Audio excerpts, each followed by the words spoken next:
but it's like how we have to say the big game instead of the other thing. Welcome to Countdown to Infinity, a Marvel's Avengers podcast. We talk all things Marvel Cinematic Universe, including the streaming shows on Disney Plus, and we're 3 episodes into the newest Marvel thing, and that's the show Moon Knight, starring Oscar Isaacs. And it's been really surprising to watch this show. I'm really enjoying this thing. My name's Emmanuel, and we're recording virtually with, I think maybe this is your first episode on this show. Yeah, talking about Moon Knight. Not you've been on Countdown to Infinity, yes, many times. Yeah. It's the first time you could talk about Moon Knight. We've got Brent from Director Showdown. Hey, Brent. Hey, yeah, thanks for having me, man. I'm excited to talk about this show. I've been really enjoying it, and it's me. What's up? Are you more a moon guy or a sun guy? Because this is really going to kind of gauge where this direction's going. Listen, I'm much more of a moon guy. Much more of a night owl than an early bird. Wow. Definitely. And yeah, love the moon. Love the night. I want to ask you this because obviously Sophia and I have been talking about the show. What have you thought before even we get into the specifics of this ep, which is titled The Friendly Type? What did you think about the show so far? I'm really enjoying it so far. This was one of the first, if not the first Marvel, or I should say MCU things. I'm trying to think of any others. What are we supposed to call these? Content? I don't like that because it feels MCU weird. Shows. Okay. Yeah, I guess like MCU show. Like I didn't know a ton about Captain Marvel going into the movie, so that was kind of a fresh thing. I knew kind of like some tangentials, but Moon Knight was really one where I knew basically nothing about the character, which for me was really exciting. Just as a fan of like MCU stuff, as a fan of Oscar Isaac, as a fan of Ethan Hawke, the stuff that they sign on to always, generally tends to be interesting, I should say. So I was really excited for it. And so far it's been a lot of fun. I think that Oscar Isaac is killing it. I think he's having a blast playing this character that has like multiple personalities. We see more of it in this episode, I think, than ever before. His little switching that happens. Man.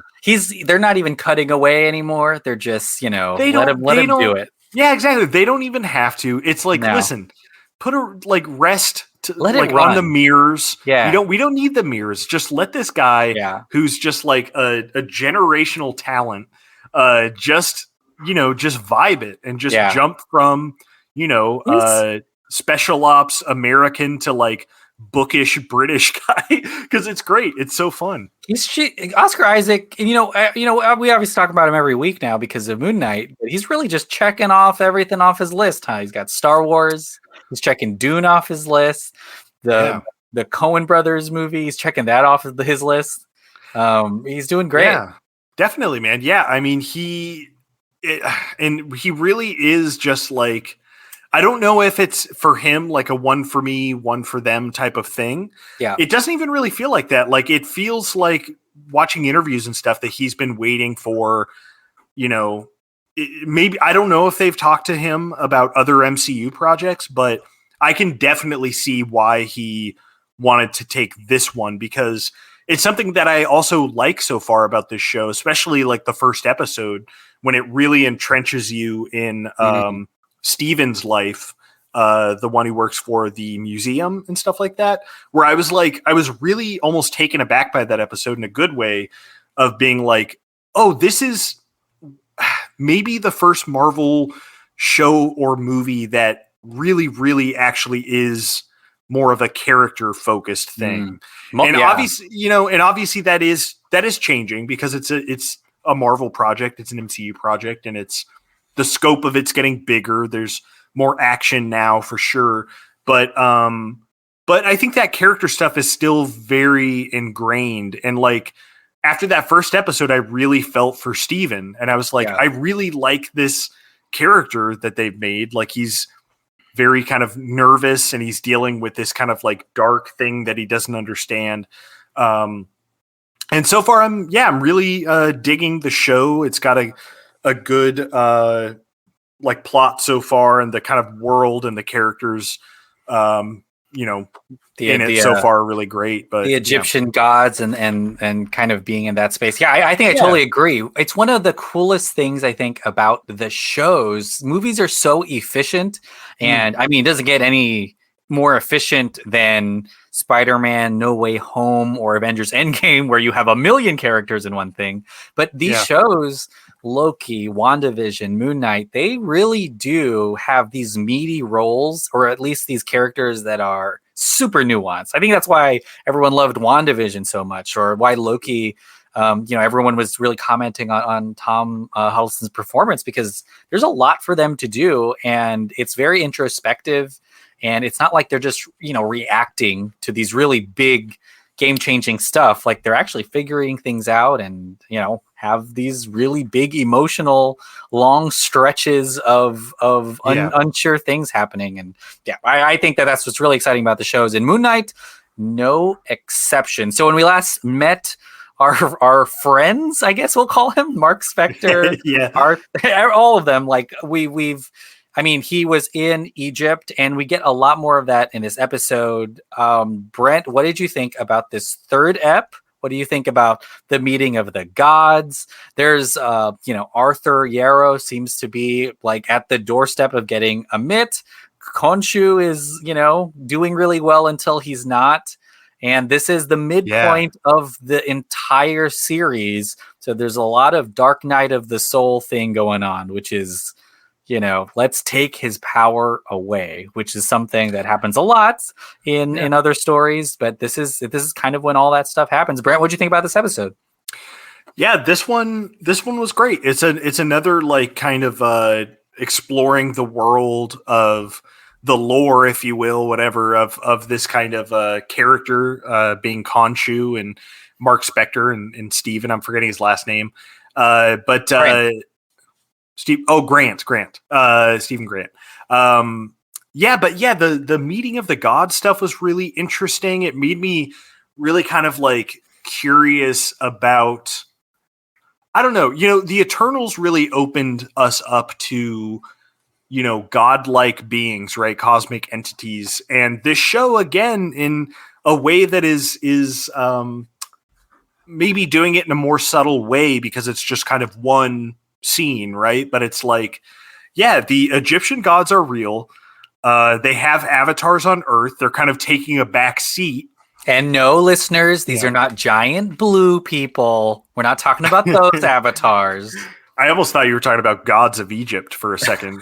Good movie. Go watch it.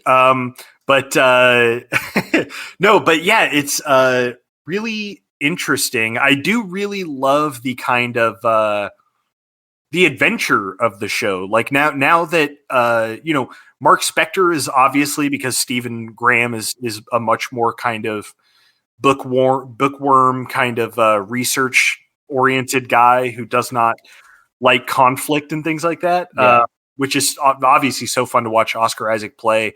But I really do love the kind of adventure of Mark Spector and Layla. That's together. Yeah, Layla together in their history, which we still are kind of, I think, unraveling. Brent, I figured you really like that part, because there is kind of because it's tied with history and artifacts and shooting people. I know you'd love it, because you're thinking, oh, is this just Indiana Jones? Is this Indiana Jones? Is this The Mummy? Is this National Treasure? Yeah, you fucking know. I'm a fucking simp for that shit. I love it. I Stephen Grant 24/7.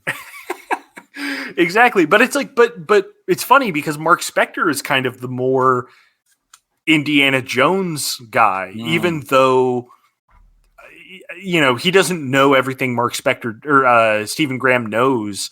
They're kind of like a weird, if Indiana Jones had like a split personality, what would that look like? But no, there's like a lot of adventure in this episode. It obviously opens up on that kind of rooftop fight scene, which is a lot of fun, and also the kind of personality jumping that the Moon Knight character requires. It's weird because it, in a way, Moon Knight reminds me of Daredevil in a bit, in like a weird way.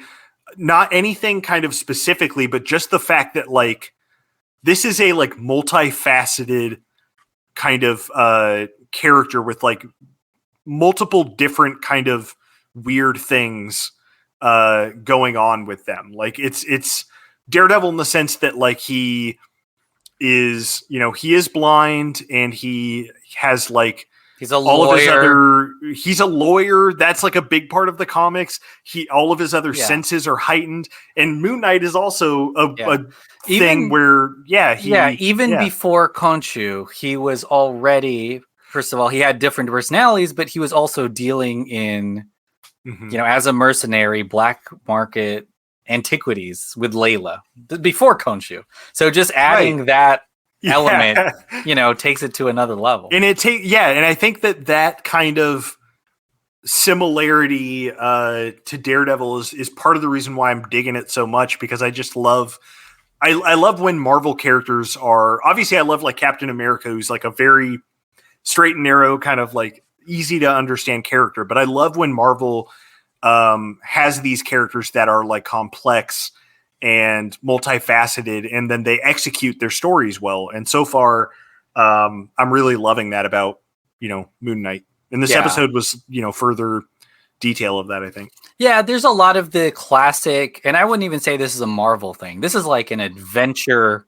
plot thing where it's filled with MacGuffins and clues. You just talked about, national, I was gonna say natural treasure, national treasure. It happens Da Vinci Code. Like there is obviously a search for a thing here, and we're looking for a myth's burial place. There's a scarab that Arthur Yarrow already has, the main bad guy. There's a sarcophagus that they're looking for, and there's Senfu.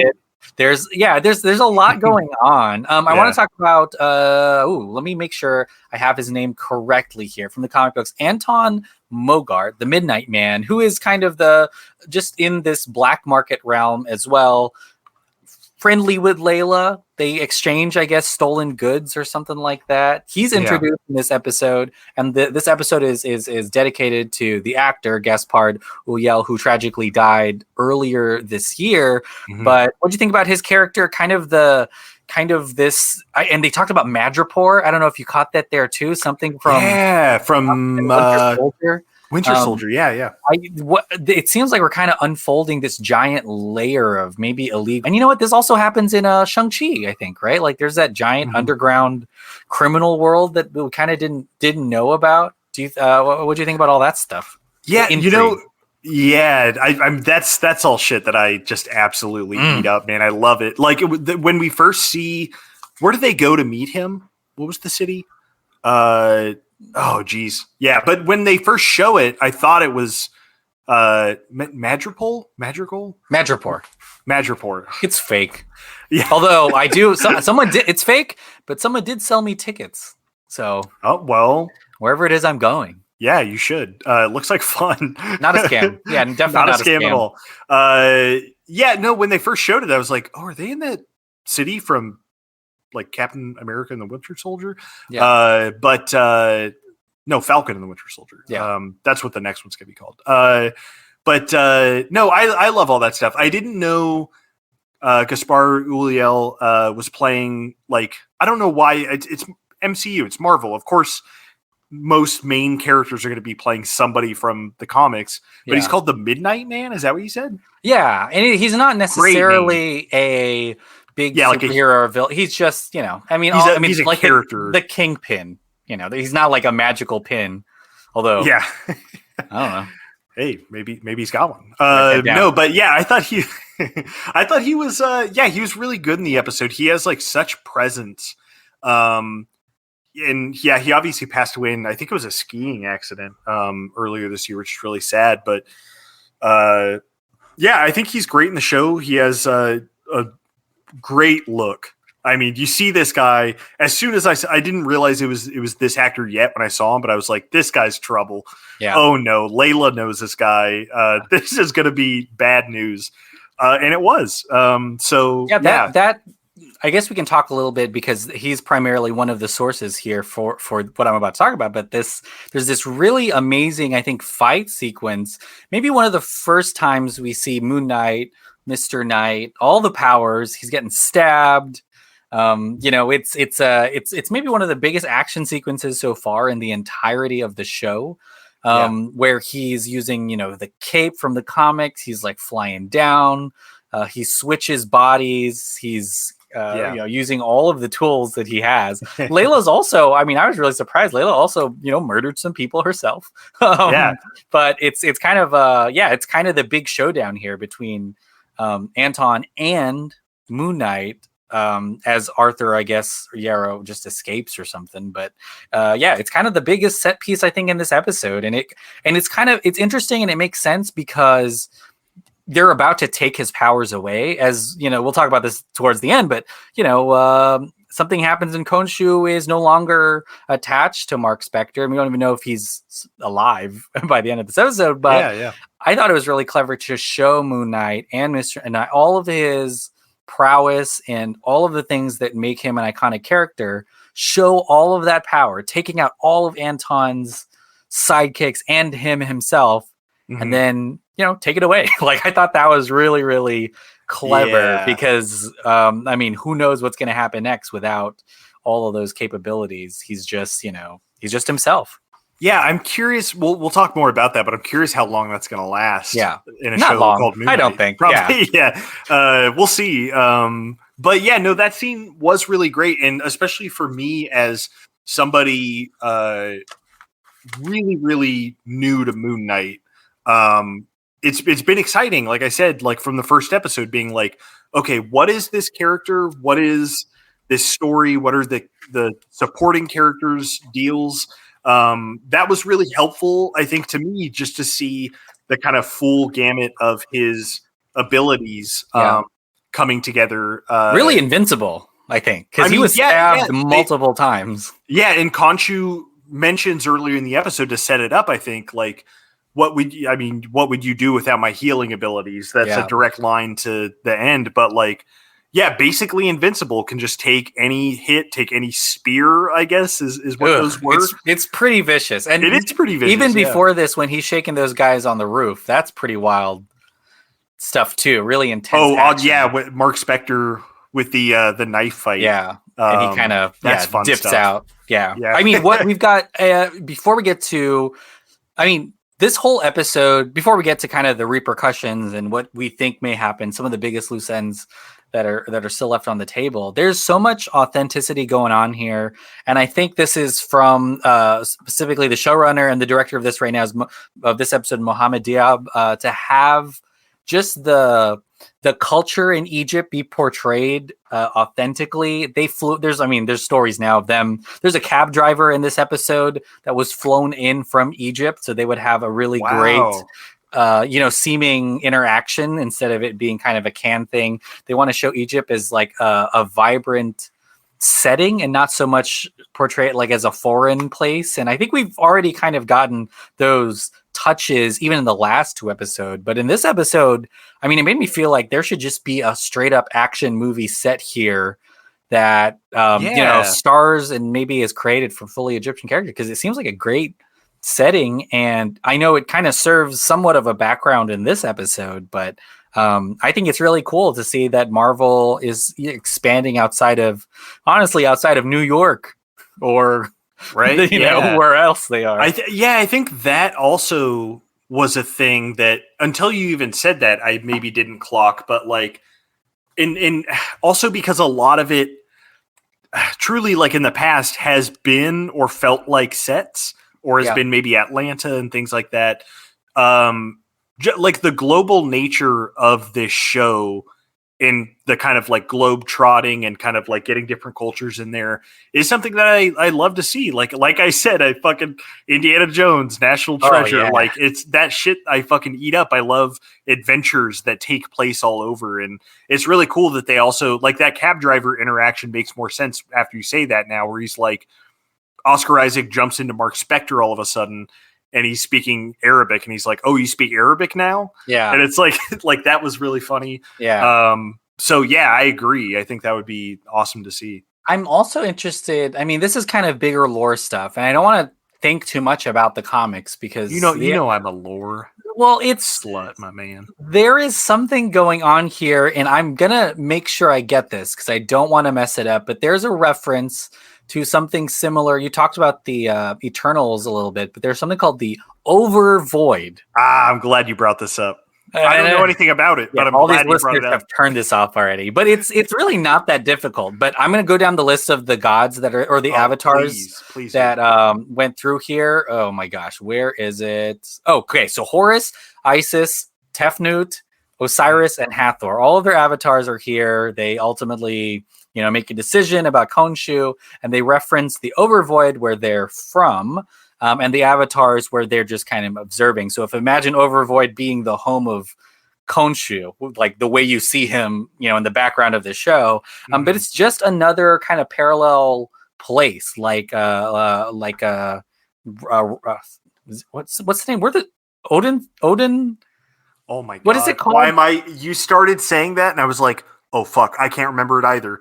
Asgard, they got it. Okay, I mean, yeah. Asgard. It is Hela, kind of just an Asgard, So yeah. it makes me think, and maybe this is something they don't really reference too much in the Eternals, but even though we're dealing with kind of Egyptian mythology, and it seems like we're dealing with gods and the underworld, things like that, this could all still just be encased in that weird Marvel pseudoscience of aliens. Does that make sense? The Overvoid is just the name of this other, place, but they're just here now. They're on Earth because Earth is the most important place anywhere. And it's interesting that they don't intervene, but ultimately it's the reason why Konshu is imprisoned in stone at the end is he uses his powers to shift the sky, which is insane and definitely not something anyone would ignore if the Avengers time-lapsed it. He time-lapsed the sky, and it makes me think like, wow, and this is kind of where Marvel's going, I guess, but nothing matters. Like all the little stuff that, cosmic entities. Yeah, who cares about all the small crime stuff when we've got like giant gods that can do this kind of stuff? It's bonkers, and it really just shows how much bigger the next phase is going to be. Yeah, man, I loved all that stuff, and again, like I'm new to Moon Knight. I don't know about these supporting characters, the lore of Moon Knight. The second Overvoid dropped, I was like, oh boy, yeah, here we go. Because it's like a lot of times with prior Marvel projects, I would know about like in Eternals, like the Jesus, who's the big god in that? But the Celestials, like I knew about the Celestials and even the one above all or whatever, stuff like that. But it's like Overvoid is something new to me, and I was like, ooh, this is a new little nugget here. But yeah, speaking about the actual gods and the avatars and stuff, it's funny because they are like a hands-off approach, which makes me feel like they had an almost Eternals-like relationship to humanity at some point. And I wonder if they're going to get into any backstory there, what the backstory is, because I know the Eternals for a long time were also hands off, or at least they intended to be hands off. So there's a lot of humans all are the very important. Yeah. And it's weird because you look around, you're like, who would want this? Like who intentionally decides this empire of dirt? Yeah. All of you really? Well, I just can't. I mean, we all know Morgan Freeman as God from Bruce Almighty is going to be canon at some point. in the So future. everybody get your AOL ready, because that's the only way you can reach him. Your prayers come to him as AOL emails. I forgot. Jesus. That's funny. Okay, so let's talk about kind of what's next. What's still, I mean, obviously the biggest thing, he has no powers now. He's going to be dealing with himself just his and split personality. Yeah, I think this is the human arc of Mark Spector and Arthur and Oscar Isaac's performance, is the acceptance of his multiple personality disorder. Because he was kind of getting dressed down by Arthur Yarrow when he was being told that he's a sick dude and it was in front of the gods. Like that, I think had an effect. And that's, I think, ultimately what will be his kind of that acceptance and kind of maybe even his control of who he goes into and when, instead of each personality fighting. That'll be really powerful. There's also the loose end of Layla's father. And there was a lot of setup here, because this episode introed with Layla getting a passport and a lot of conversation about her archaeologist dad. Right. And then later on, Arthur Yarrow kind of maybe dropping a hint that one of Mark Spector's personalities was involved in her dad's death. I don't know if you noticed that. He was maybe the more murderous one than Mark. Yeah, the entity, we still don't know. People are speculating, but I don't know. Like, I really don't know if we know who that person is. It seems like a really violent person. And then, of course, the biggest thing left unknown is Amit, whether it's going to be a giant CGI monster or, what's going on there, like, and what happens when he's out. But what are you looking forward to? Like, what are some of those? There's still a lot that can definitely happen in the last half of the series. Yeah, man. I mean, all the stuff you said, I'm excited to see play out. I think, that concept of the kind of personalities, like realizing each of their strengths, I think is something that if it doesn't happen, it feels like it might be a missed opportunity, or is something that they're maybe saving for something else. But that feels like something that's gonna happen, especially now that there are no powers. I almost wonder if like Steven and Mark are going to figure out that third personality and figure out like the intentions of that personality and why they're so bloodthirsty and ready to just kill people.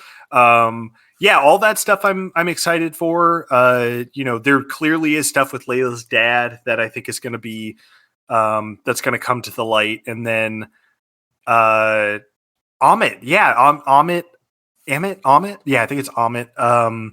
Feels like that's maybe going to be the there's always, like, not always, but a lot of these MCU things have like the brains and the brawn, right? Mm-hmm. So obviously Ethan Hawke is kind of like the human cult villain. Leader, the human villain, cult leader. And so I wonder if it's just going to be a face off between Moon Knight and Amit at the end. But I don't know, man. Yeah, I'm really digging it though. I'm really loving the kind of just it. Like I think I texted the group chat at some point saying that it's like the freshest Marvel thing I've seen in a good while. And I think part of that is I don't know the character and I don't know the story. And just going into it fresh is really fun and really exciting for me, just as an MCU fan. So I can't wait. I mean, it definitely has its own voice in terms of just like a creative thing. There's stuff like the reflections, which is really, great. But I mean, it just has its very own like kind of way of looking and sounding and the way the character is. All of the, we talked about that entity or that personality we don't know yet. It's fun when we see him kind of just wake up in the middle of a place because, at some point we're going to meet that personality. We wanted to see Oscar Isaac switch on camera, and we got that in this episode where he's walking, so good. pulls a mirror up to his face, which does a really great job of reflecting his face in well lit, and then suddenly switch to another character. Like it has a lot of great moments that I think are really well planned for. Like Konshu's hiding in the background a lot. There's a lot of cool stuff. The moon is becoming more full episode by episode. Like there's all this like stuff, and it's just such a really rich textured thing. that I think is great, especially if Marvel continues doing stuff like this. It's going to be I do just want to say that night shift sequence in this episode is really fucking cool, and I think it goes back done. like 2,000 years. It was like it goes back a long time. Yeah, and is a really cool concept of like Konshu being like, oh, all right, well, which by the way, F. Murray Abraham is the voice of Konshu, and he is the best. Go watch Amadeus if you haven't seen it, and I love that concept of like, I know what I have to do. We have to turn back the night sky because we have this charred map, and all that shit is, I'm loving all that stuff, and it's executed really well, and and it looked cool, and you were like, you were over your bong, and you were like, whoa, whoa, bud, look at that. That's your wild. black light was on, and you were like, is my anyone lava else lamp seeing burning. This? Yeah. Is this on the show, or is this am I looking out the window? You're just staring out your window being like, whoa, I see it right here, man. Well, I'm really excited for what happens next. I always feel like these things are too short, even though these are limited series and we're getting a lot, but we're halfway through this show, and I'm just like, I kind of like, I'd like for Marvel to do like a 12 episode series. I know it's really expensive, but like, like the Netflix shows. Daredevil had 10 episodes or something for the normally. It wasn't like a 6 episode. They also did. I think those Netflix, not to get into a bigger thing, but I think those Netflix Marvel shows always ran into bloat. I think those ones, That's while true. I love all the Daredevil seasons, especially 3, there is always a point, usually maybe episodes 5 to 7 or 8 where you're like, okay, we're stretching this a little long. You're like, actually, I think we've got an F storyline. We've got A, B, C, and now we're like at storyline F where someone's trying to buy a car. Exactly. I actually heard an argument earlier today of somebody saying like, the show is pretty good so far, but I think it could have been a movie, and we'll see how it wraps up. Yeah. But right now I'd say not, because I think that like a lot of the Oscar Isaac character work is like crucial to giving a shit about Moon Knight. And it's fun to discover. I think that's what's really great about TV shows. I mean, the best ones like Breaking Bad do it, like almost to a perfection. But there's something really fun about discovering something and then having to like wait to find out what that was. In a movie, you would know like 30 minutes in. Like you're just sitting down. They gotta tell you. Yeah. They're running out of time. They gotta be like, oh shit, if you didn't get it, here's a computer screen. This guy's going to read an email and you're going to get it right now because we got to move on. All the Justice League members right here. Unlock, watch, play. And open Wonder Woman. Open every file. Don't leave one file unopened. Don't say, I'll look at this later when I'm not, sitting here in someone else's I'm too computer. busy. Well, thanks so much, Brent, for being on this app. We'll talk more Moon Knight next week, episode 4. Then after episode 4 normally comes episode 5, and then inevitably episode 6. So we'll see. Yeah, that'd be an ultimate. Yeah, that's how they throw it off. 6, 5, 4. That's how they're airing order. Done. Yeah. I think that's an interesting concept. What if one of these shows don't give us an episode count? Just it ends when it ends. That'd be kind of risky. But where's a lot of that's stuff, some real Kurt Vonnegut shit. That'd be really testy, I think. You know what, Dave Lynch would do that for sure in a show and be like, "Oh, we told you the ending, episode 2. The rest of this is just vibe." That's just vibe. Yeah, watch Twin Peaks. But there is also like a lot of this is like old school. Like the reason why they're giving out run times and giving out episode stuff is like when they used to have ads and like, you don't have to do it anymore. Just do whatever you want. Yeah, just fuck it. Get wild. Well, Brent, what do you have to plug? Go listen to Director Showdown. It's my podcast that Adam Dauphin and I do. It is on a bit of a hiatus. We are accepting of that at this point. But we've done multiple seasons on a lot of great directors. have a lot of fun episodes. Go check that out. It's on the Delphin Pod Network. Also check out the Delphin Pod Patreon, which we always have like a lot of fun stuff up on there. We just put our 2023 Oscar predictions episode up, and that was a lot of fun to piece together. We'll see how right or probably wrong we are in a year's time. So yeah, those are my plugs. Yeah, thanks so much for listening, everyone. Definitely go to patreon.com. Brent's there a lot, but there's a lot of other free stuff, including video and whatnot, which is really exciting too. Listen to all the Delphin Pod shows. And if you haven't, there's nothing more exciting for me personally than finding a new pod and realizing there's hours and hours of back content. Back content? That sounds weird. Isn't back content like your butt? Like that's where most of my back content I think, is. My dump truck. But listen to all those pods. It's all good time. But Brent, thanks again for being on the pod. Of course, man. Yeah. We'll see you next week. Bye.